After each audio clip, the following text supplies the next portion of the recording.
восходу солнца облетела столицу страшная молва.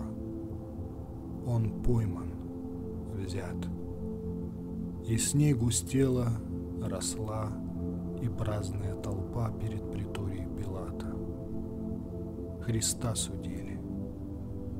Каждый взор злорадно предвещал позор распятия, как убийцы брата, тому, кто братские объятия раскрыл всем людям без изъятия, кто в жертву отдавал себя спасению нашему, любя.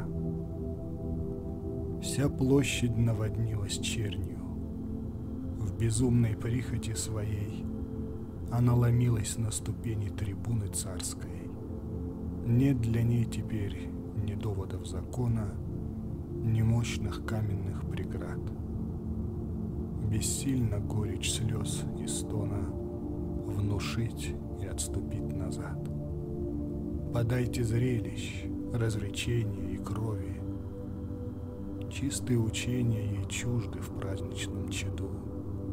Она пьяна, она в бреду. В позорной ярости, не зная любви и жалости, она готова броситься, как стая волков, на жертву, как волна сильна, упорна, неустанна. Не время медлить, жертвы ей. Где жертва? Дайте поскорей. И жертва есть.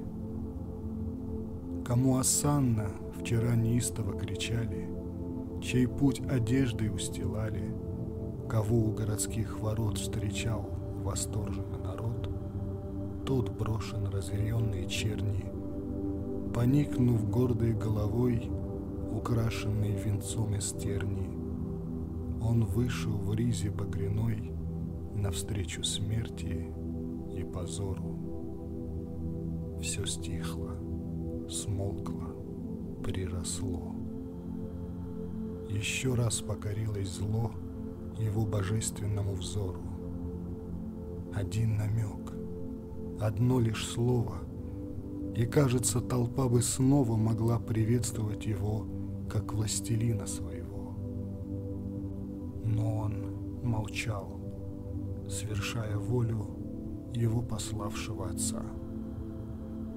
На узника с душевной болью, с тоской, сочувствием без конца смотрел и суд. Венец терновый, позорный плащ, рубцы и кровь. За что?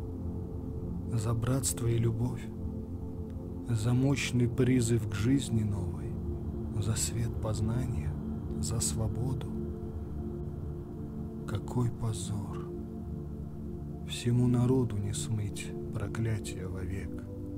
Опомнитесь, се человек. Настал миг грозного молчания.